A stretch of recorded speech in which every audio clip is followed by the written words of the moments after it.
En esta oportunidad vamos a hablar del tema de consumidores y especialmente la cuestión de consumidores de seguros. Es un tema muy interesante que ya se venía abriendo camino con la Ley de Defensa del Consumidor y que se ha profundizado sustancialmente con el nuevo Código Civil y Comercial. Ahora, la realidad es que el Código Civil y Comercial produjo un Big Bang jurídico tremendo. La cuestión es, ¿nos animamos a internalizarlo, a darnos cuenta de eso? Y para eso nosotros creemos que hay algunos principios jurídicos novedosos. Uno es el principio del artículo 499, patas para arriba. El viejo artículo 499 del Código Civil de Vélez decía, no hay obligación sin causa. Nosotros hemos inventado un nuevo principio, y el nuevo principio es que no hay desobligación sin causa de los proveedores frente a los consumidores. ¿Qué va a significar esto? Que, por ejemplo, en el caso que nos interesa mucho a nosotros, que son de las compañías de seguros, una compañía de seguros no va a poder desobligarse frente a un asegurado, un consumidor, si no tiene un fundamento. Por ejemplo, ¿esto cómo va a ser? Tema de denuncia del siniestro. El artículo 46 de la Ley de Seguros establece que el asegurado tiene que hacer la denuncia del siniestro entre los 3 días corridos, además.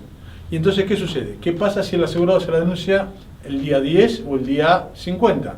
La compañía, por el artículo 47 de la Ley de Seguros, válidamente puede decirle, señor, le rechazo el siniestro por denuncia extemporánea.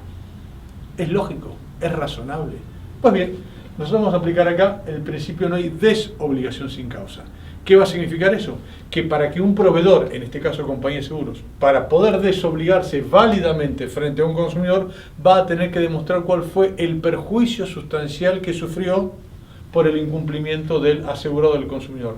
De manera tal que aunque el asegurado o consumidor incumpla con alguna cuestión o algún plazo, si no hay un perjuicio de la compañía de seguros, igualmente va a tener que cumplir. Pero esto no es inventiva nuestra. Esto pasa en los países desarrollados, por ejemplo en España. En España se establece que el plazo de denuncia del siniestro es de 7 días. ¿Y qué pasa si el asegurado se la denuncia el día 10.000? La Ley de Seguros de España dice que la compañía de seguros deberá cumplir con el siniestro como si la denuncia hubiera sido hecha en tiempo propio. Entonces uno se pregunta ahí, ¿para qué me puso el plazo de 7 días? Sencillo. La Ley de España determina, una vez que la compañía de seguros pagó el siniestro, si cree que tiene algún perjuicio sustancial como consecuencia de la denuncia tardía, después de haber pagado debe iniciar un juicio ordinario a la compañía de seguros alegando cuál fue el perjuicio que sufrió. Y en la medida de ese perjuicio es que el asegurado le debe reintegrar el dinero. Es lo que nosotros llamamos no hay desobligación sin causa. Es un primer principio que evidentemente está a la luz del artículo 42 de la Constitución Nacional. ¿Por qué? Si el artículo 42 dice que hay que proteger al consumidor, aquella norma que no proteja al consumidor y que sí es razonable, ¿qué es? Inconstitucional. Por tanto, hay que volver a analizar todas estas cuestiones. Segundo, otro principio que nos interesa es que el derecho no se presume conocido. Cuando nosotros fuimos a la facultad nos dijeron el derecho se presume conocido por todos. Y lo aceptamos. ¿Por qué? Porque lo decía un profesor.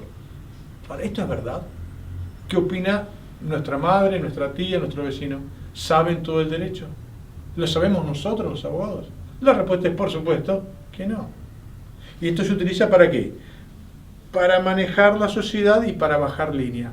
Ahora, este principio que el derecho no se presume conocido hay que analizarlo a la luz del artículo 8, que es el principio de inexcusabilidad, y del artículo 1100.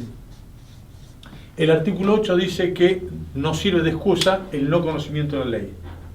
Pero al final del artículo tiene una coma que dice, salvo que la normativa establezca lo contrario. Y nosotros hemos encontrado lo contrario en el artículo 1100 del Código Civil. ¿Por qué? El artículo 1100 del Código Civil determina que el proveedor debe informarle al consumidor toda circunstancia relevante. Estas dos palabras, circunstancias relevantes, es un cambio de paradigma. ¿Por qué? La cuestión es binaria. ¿El derecho es una circunstancia relevante? ¿Sí o no? Si es una circunstancia relevante, la ley ordena que el proveedor le explique al consumidor asegurado la normativa del derecho que se va a aplicar. En otra oportunidad hablaremos de lo que es la reticencia, de lo que es la agravación del riesgo, de lo que es la prorrata. Nadie lo sabe. ¿Y está en la ley? Sí, está en la ley de seguros. ¿Y lo sabe el asegurado? No, no lo sabe. Ahora, si el artículo 1100 me ordena que el proveedor le informe toda circunstancia relevante al consumidor, si la compañía de seguros no le informa la circunstancia relevante al consumidor, es que no la considera importante. Por tanto, cuando llegue el momento del siniestro, no va a poder aplicarle ello. En cambio, si entiende que es una circunstancia relevante, se la tiene que informar. Recién si se la informa adecuadamente, de manera clara y que sea entendible por el común de la gente, recién ahí se va a aplicar. Pero partiendo de que el derecho no se presume conocido, de forma tal que va a ser la compañía de seguros la que va a tener que informarle claramente al asegurado cuál es la normativa que se va a aplicar en este caso. Y la tercera es que la ley general puede modificar a la ley especial. Esto ya lo hemos hablado en alguna oportunidad, basado en el artículo 1094 del Código Civil y en los fundamentos que establece que el Código Civil es el piso mínimo y el núcleo duro para la protección del consumidor. Por ello entendemos nosotros que evidentemente la ley general, que es la protectoria, va a modificar la ley especial y que la ley especial únicamente va a poder aplicarse por sobre la ley general siempre que lo beneficie. Si no lo beneficia, no se va a aplicar. Estos serían los tres principios que decimos nosotros que ya estarían instaurados con el nuevo código, sin perjuicio de los que después se vayan descubriendo. ¿Y qué más queremos hacer? Avanzar en el artículo 1100. El deber de información es uno de los temas más importantes que tiene la normativa. ¿Por qué? Porque trata de romper la asimetría que existe entre el proveedor, que conoce su métier, tiene experticia en lo suyo, y el pobre consumidor que no tiene ni idea. Los consumidores no sabemos de seguros, no sabemos de internet, no sabemos de prepaga, no sabemos de telefonía móvil, no sabemos de nada. Entonces la cuestión es que la asimetría técnica, económica, jurídica y fáctica que existe en todo esto, se trata de cambiar a través del artículo 1100. Ahora este artículo 1100 habla del deber de información.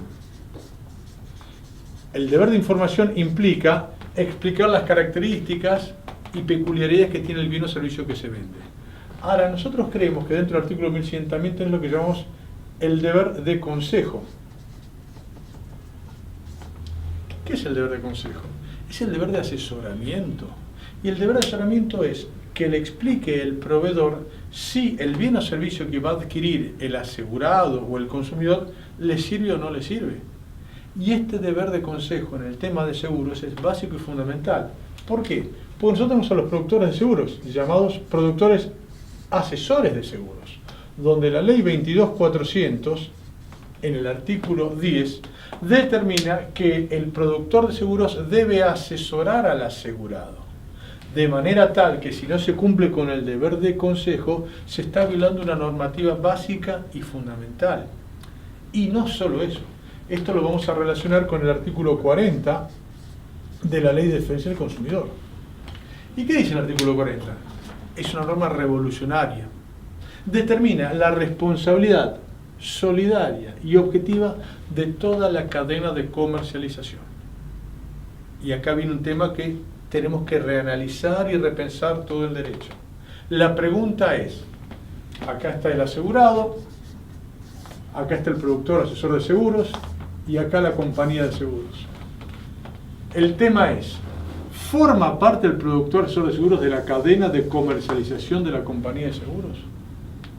Primera pregunta, ¿quién le paga la comisión al productor de seguros? La compañía de seguros. Segunda pregunta, ¿qué hace el productor de seguros? Vende seguros de la compañía de seguros. ¿Qué va a implicar ello? Que de manera ineluctable el productor de seguros forma parte de la cadena de comercialización de la compañía de seguros. Entonces, volviendo al deber de consejo, si el productor de seguros no cumple con el deber de consejo, el responsable va a ser la compañía de seguros. Y este es un tema que es un cambio de paradigma total y absoluto en el derecho. ¿Por qué? Porque si forma parte del productor de seguros de la cadena de comercialización de la compañía de seguros, todo yerro que comete el productor de seguros va a ser soportado por la compañía de seguros. Esto es un tema muy importante. Y como tercera derivación del deber de información del 1100, tenemos el deber de advertencia. ¿Qué es el deber de advertencia? todo aquello que tiene que explicar, en el caso de seguros, la compañía de seguros o el productor asesor de seguros, al asegurado, ya no por si le sirve, sino si le puede producir un perjuicio. Y veamos un caso concreto. Nunca llegué a entender bien el tema de los casos de robo de automotores. Cuando usted asegura un automotor, el valor de la suma asegurada del automotor lo pone la compañía de seguros. Entonces, si un auto vale 100, si la compañía dice que vale 120, si hay un siniestro, obviamente le van a pagar 100. Ahora, si el auto vale 100 y la compañía le puso una suma asegurada de 80, no le van a pagar 100, le van a pagar 80. Entonces acá empezamos de vuelta con la cosa que no tiene sentido. Perdón, si la compañía de seguros es el profesional, es el proveedor y se equivoca, ya por un lado se aplica el artículo 1067, teoría de los actos propios. Y segundo, se aplica el deber de advertencia. Si esto cambió de valor por inflación o por lo que sea, es la propia compañía de seguros y el productor de seguros que tienen que cumplir con el asegurado, cumpliendo el deber de advertencia y el deber de consejo. Y en el caso que no lo cumplieran, la sanción es muy sencilla. Le deberán pagar lo que corresponde, aunque la póliza establezca lo contrario. Entonces, con estos principios vamos a avanzar un poco en el tema de los consumidores de seguros. En el tema de los consumidores, la realidad es que la Ley de Defensa del Consumidor, al igual que el Código Civil y Comercial, en el artículo 1, la Ley de Defensa del Consumidor, y 1092, el Código Civil y Comercial, determina que consumidores son las personas físicas y las personas jurídicas. Muy bien. Ahora, ¿qué hizo el Código Civil y Comercial? Generó problemas. ¿Por qué?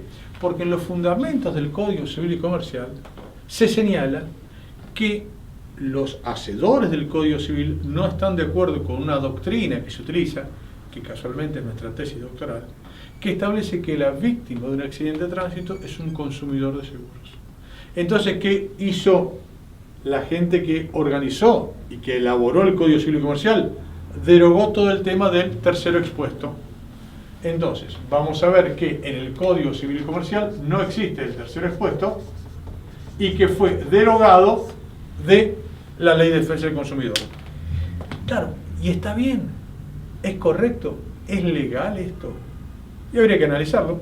Entonces, ¿qué haríamos nosotros? Buscaríamos el artículo 75, inciso 22 de la Constitución Nacional, que determina que se aplican los tratados internacionales. Sabemos nosotros, tratados internacionales de derechos humanos. Sabemos nosotros, porque hace muchos años, lo viene explicando Carlos Gersi, que el derecho de consumo forma parte de los derechos humanos. Por tanto, al tema que vamos a analizar se le va a aplicar los tratados internacionales.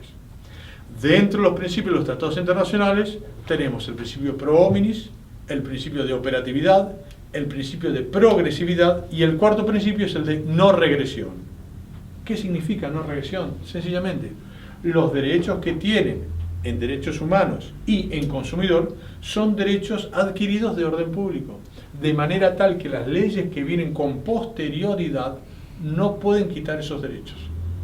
Y la pregunta es, si yo tenía los terceros expuestos que figuraban en la Ley de Defensa del Consumidor y viene el Código Civil y Comercial y me los deroga, ¿no estamos violando de manera expresa el principio de no regresión que tiene característica supralegal por el artículo 75, inciso 22?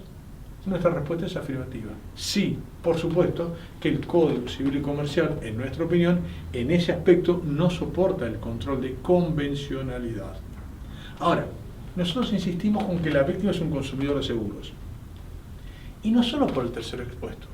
La realidad es que la Ley de Defensa del Consumidor y el artículo 1092 del Código Civil determinan que son consumidores aquellos que forman parte de una relación de consumo y aquel que se vea beneficiado como destinatario final. Entonces la pregunta que nos tenemos que hacer es la siguiente: si hay una víctima, un asegurado, una compañía de seguros y la ley determina un seguro obligatorio de responsabilidad civil de automotores, la pregunta es, si el seguro de responsabilidad es obligatorio, ¿a quién quiere beneficiar? No hay duda, a la víctima. Entonces, si el seguro obligatorio quiere beneficiar a la víctima y el artículo 1092 del Código Civil y Comercial determina que son consumidores aquellos que se vean beneficiados por una relación de consumo, contrato de consumo, relación de consumo, al ser estos los beneficiados, necesariamente, en nuestro criterio, la víctima es un consumidor de seguros. Y este tema va a ser determinante. ¿Por qué? Porque ello nos va a generar un montón de consecuencias. Algunas consecuencias van a ser procesales, otras consecuencias van a ser de fondo. Dentro de las consecuencias procesales, vamos a ver que si la víctima es un consumidor, primera cuestión, el proceso va a ser abreviado a elección del propio consumidor. Segunda cuestión, vamos a tener un procedimiento gratuito. ¿Por qué? Porque la Ley de Defensa del Consumidor ordena que el consumidor tenga procedimiento gratuito. ¿Qué otra consecuencia vamos a tener? Tenemos varias. Por ejemplo, si aplicamos la Ley de Defensa del Consumidor, vamos a ver acá que en la parte procesal vamos a tener una acción directa autónoma. ¿Por qué? Por orden del artículo 40. ¿Qué dice el artículo 40? Que el consumidor puede reclamarle a todo lo que fueron parte de la relación de consumo, de manera tal que le va a poder reclamar al asegurado, pero también a la compañía de seguros, sin necesidad de demandar primero al asegurado. Hoy el artículo 118 habla de la acción directa no autónoma. Nosotros entendemos que una acción directa autónoma. Y esto ya está previsto incluso en la propia normativa de la Ley de Tránsito, el artículo 68, la Ley 24.449, determina que cuando hay gastos de sanatorio, la víctima le reclama directamente a la compañía de seguros. Lo que va a implicar que necesariamente aquí tenemos una acción directa autónoma. Si se aplican los gastos de sanatorio, ¿por qué no se va a aplicar a los gastos de indemnización? Sería otra consecuencia procesal. Otra que aplicaría son las medidas autosatisfactivas. Las medidas autosatisfactivas es una elaboración sumamente interesante que está en algunos códigos procesales del interior de Argentina, no en capital y no en la provincia de Buenos Aires, que establece lo siguiente. La medida autosatisfactiva se parece a la medida cautelar en que las dos son urgentes. ¿Cuál es la diferencia? Sencillo, que la medida cautelar es accesoria a otro proceso.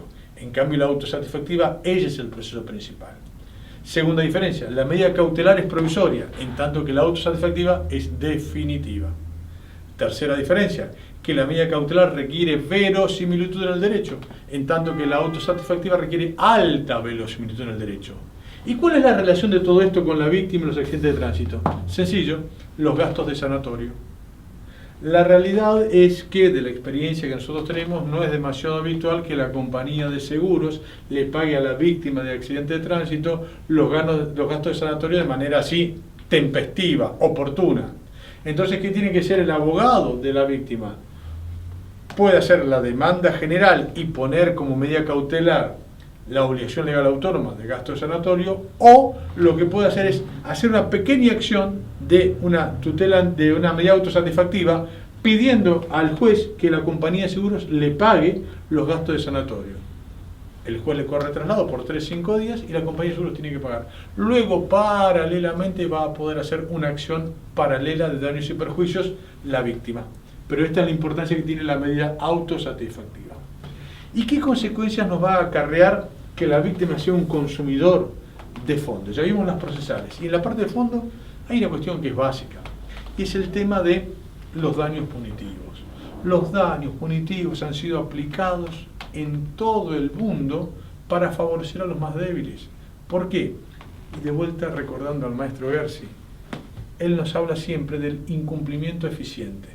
¿Qué significa el incumplimiento eficiente? Que muchas veces las grandes empresas hacen un análisis económico del derecho para estudiar si les conviene cumplir o no. Entonces dicen, che, no me conviene cumplir, me sale más barato no cumplir. Recordemos que hay provincias de nuestro país donde todavía se aplica la tasa pasiva. ¿Qué sucede? Si la compañía de seguros tiene que pagar, decide no pagar, se queda con el dinero, lo pone a trabajar, trata que el juicio dure un montón, a los 7 años la tasa pasiva aumentó un 10% con toda la furia, y la tasa activa, lo que es la pusieron a trabajar la plata, ganan muchísima plata. Ese spread, esa ganancia financiera, es la que genera justamente esto. ¿Y cómo se rompe esta cuestión? Sencillo, análisis económico del derecho. Entonces, en los países desarrollados, llámese Estados Unidos, llámese Europa, se aplica muchísimo, y por eso es que allá se cumple en tiempo y forma. No porque sean mejores o peores que nosotros, sencillamente porque la justicia argentina, nuestro sistema, mientras no apliquemos daños punitivos, le permite a ellos el incumplimiento eficiente y ganar dinero a costa del asegurado y a costa de la víctima. Entonces lo que hay que hacer es sencillo, ver qué pasa en el mundo, tomar las cosas buenas y desechar las malas. En Francia, por ejemplo, se aplica la ley Badinter del 5 de julio del año 85, donde los daños punitivos se utilizan a través de triplicar, por ejemplo, la tasa activa. Entonces, si la compañía no paga en tiempo propio, se le aplica una tasa activa tan grande que le rompe el esquema del análisis económico del derecho. Entonces, para ir finalizando, ¿cómo queremos cerrar esta charla? Muy sencillo. La realidad es que debemos ser honestos intelectualmente. Los hacedores del Código Civil quieren que la víctima no sea un consumidor. Así de claro. Para ello derogaron al tercero expuesto. Eso ya, por principio, viola el principio de la norma convencional, no soporta el control de convencionalidad. Pero más allá de eso, en nuestro criterio, y lo decimos desde nuestra tesis doctoral de hace ya 10 años, la víctima en accidente de tránsito no es consumidor por ser un tercero expuesto, es consumidor por ser un beneficiario